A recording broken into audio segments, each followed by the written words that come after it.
Hey guys, welcome to today's update. Today we're going to talk to you guys about Rue's birth story, correct? That's right. And how it all went down. It was crazy. It was crazy. Go ahead. All right, so we actually, she wasn't due for a whole nother week.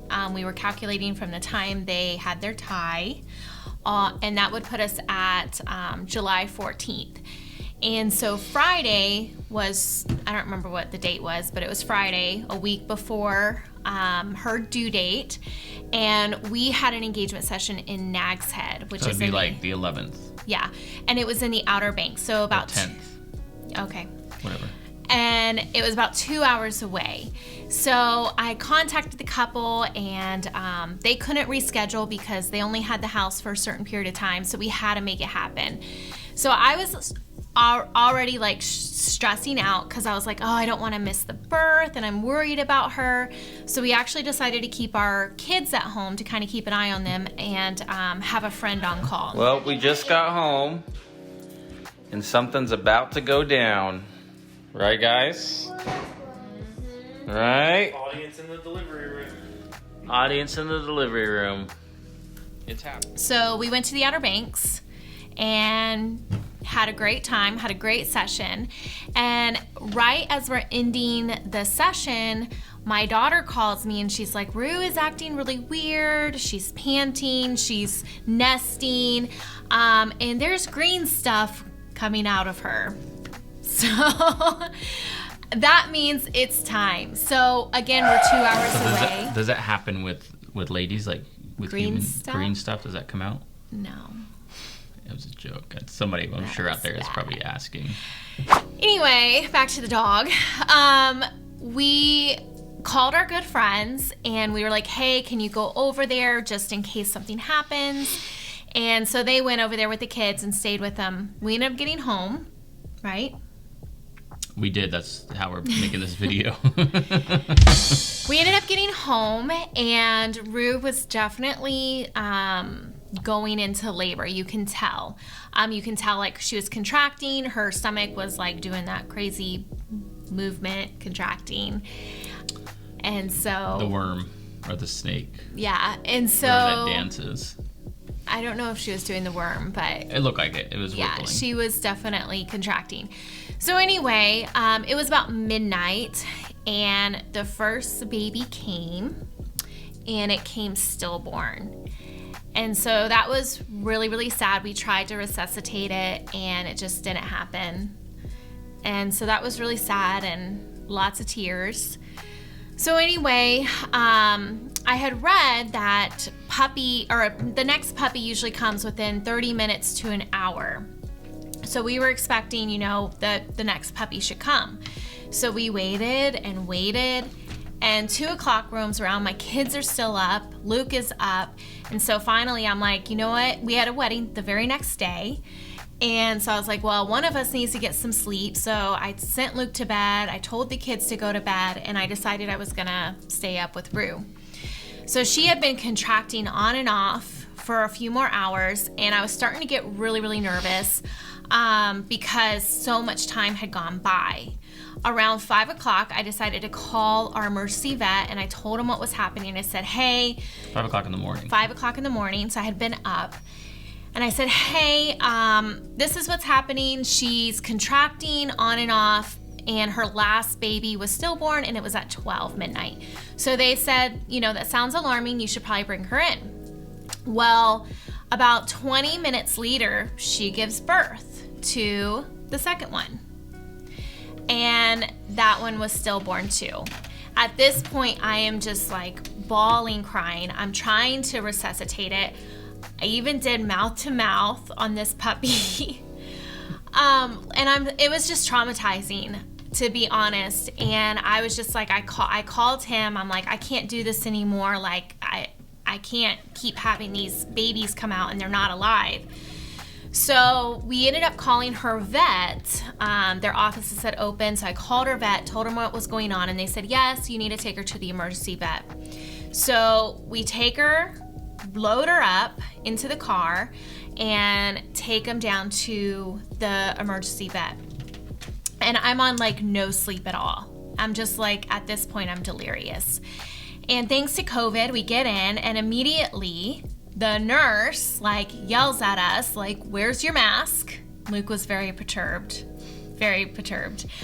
And only one of us can go in. So again, we had a wedding that day and we still hadn't charged batteries. We hadn't got anything together. And we only had one car. Yeah, no vehicles in the shop at the moment. Well, as you see this, it'll be out, but it was just doing scheduled maintenance, so. Yeah, so Luke had to drop me off at the vet, and I decided I would stay with Rue, and he go home and he start prepping for our wedding later on that afternoon. So they ended up giving her oxytocin, and they did all the blood work. They said she's fine. She wasn't in any stress. They gave her oxytocin to stimulate labor. And I told him I had a wedding. I had to leave at 12 so I can go home, shower, get ready. The audience has a question. Yes, what's the question? If a man were to take that medicine, would he go into simulated labor? I don't know. I don't think so. It actually crossed my mind. Because it stimulates the uterus, and men don't have uteruses. You are correct on that. But I was just curious when you had brought that up. What would happen if I took that? Maybe it would stimulate your bladder. Oh, I thought you were going to say something else. I thought you were going to use the blue pill. Anyway, it's an alternative for the blue pill, man. Anyway, so we're sitting there, I'm sitting there with Rue. They bring her into the room, and they were checking on her every 15 minutes. They ended up giving her a second round of oxytocin, and she wasn't even contracting. So 12 o'clock comes along, and it's time for me to leave her. And I was like, I'm gonna have to call. Can I call and like get updates? And they were like, yeah, you can call as much as you want. And I'm like, oh, you shouldn't have said that. So Luke comes and picks me up, get home, take a shower, get ready for the wedding, and we're out. And on the way to the wedding, I call, and she tells me that there was still no contractions, and they had given her as much oxytocin as they could, and that it was also looking like that the rest of the babies that were in her, they were counting 3. No, they were counting just 3. And it was looking like that they were all stillborn. They weren't 100% sure, but they said that was what it was looking like. So on the way to this wedding, I'm just like bawling, crying. And I'm mad at Luke. I'm just mad at the whole situation. What's new? Anyway, so I'm just mad at everything, and I'm super tired and exhausted. And then she tells me that it looks like she's gonna have to have a C-section, what estimated was like $2,500. And I was just like, oh my gosh, do you not realize like our business has been affected by COVID, and our car is like broken down and all this stuff? And I was just like overwhelmed. And so anyway, I just began to pray and ask God. I'm like, God, just please like let Rue be okay, let the puppies be okay. My kids are calling me, and all I can tell them was like, you just need to pray for Rue. Like, just pray that this, comes out good. So anyway, we get to the wedding, and I'm just trying to like put on a great face because I love this couple. And after the ceremony, I sneak out while he is like doing his thing, and I make another call, and I'm expecting bad news. And so the doctor gets on the phone, and she's like, Mrs. Beasley, we have great news. We have 3 healthy puppies. Rue has delivered, and she's doing great. So the rest of the wedding, I was just like on cloud 9 because I was super excited. But Rue did deliver 3 healthy puppies. She is an incredible mom. Even the vet commented, they were like, sometimes like dogs don't have that maternal instinct. And especially with Rue being so young, she was concerned that Rue wouldn't, but Rue has not left those puppies at all. Like, even to get her to go to the bathroom, like we have to constantly like coax her away from her puppies, but she's doing great. The puppies are super cute. They are. Super cute. We just want to snuggle them, but they're still too small. I can already anticipate a question. What did we do with the 2 stillborns? Should we tell them? They're currently in our freezer. Tomorrow we're going to take them out and bury them. But I didn't want to... I put them in a box, so they're not like just there in the freezer. But I didn't want them, especially with the heat that we've been having, to just be laying around or thrown in the trash or anything, which would be Yeah. It just feels weird. And we didn't want to bury them in our backyard because we have a small yard, and I didn't want the dogs to to dig them up. So we're going to take them to a park and have a little memorial service for them. Should we capture that? If you want. I don't know. We'll see. And so, yeah, we're going to do that.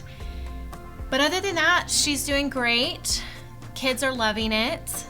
Yeah, they're having a lot of fun. Mm-hmm. I think my whole experience with this is I wanted our kids to have an experience with the childbirth of puppies or animals or cats, whatever it was that we had, for that experience. So for me, all of this has been really good with the fact that I anticipated already a stillborn, at least one. Growing up for me as a kid, we had a cat that gave birth and had a stillborn, and I remember how that affected me. I am an emotional guy, and I did get emotional with it. So I wanted them to experience just everything that this process has to give, and so it was good, and I'm glad it did. Brianna, the middle one, she cried a lot, and then just explaining to them, hey, this is life, this is what happens. I mean, did you explain it like that, or was your tone a little bit softer? Oh, yeah, my tone is soft now. Okay. This is the neutral part of me, Oh. Say, suck it up, Buttercup. I didn't go that far. I wanted to. No, I wouldn't have said that. But just for them to understand that this is just how it is, and just to mentally be prepared for that. And they were, and it worked. And I mean, after that initial one, they cried. The second one, they were like, all right. And then that was kind of it. Yeah, Brie actually, she cried a lot with the second one. She kept texting me while I was at the wedding, and she's very sensitive, so she definitely took it to heart. So that was kind of hard. But they're doing great. They love the puppies, and it's a lot of fun. Yeah. A lot of fun watching them. So we're going to keep giving updates. So they're what, 2 days old? Yep, 2 days old. We're going to keep sending out updates. I want to do a weekly update on the puppies and show how they're growing and stuff that we're learning. So continue to follow along. Yeah. Any questions, leave them below in the comments. We will respond back to them and give you guys our best answer to any questions that you may have. So we've had some friends reach out on Instagram and follow us and ask, provide input from their experiences of having puppies and doing this process. So we're going to kind of take some of their advice. If you want to follow along with us, check us out on Instagram at Luke and Ashley Photography. We'll put that link below. Definitely subscribe to the channel. Get notified when we put these videos out so you can stay up to date with it. But join us for the journey and kind of learn about how we are approaching this and how we do this up until the point where the puppies are gone and they've found their new home. So we'll keep you guys updated. All right, guys. Cool, thanks.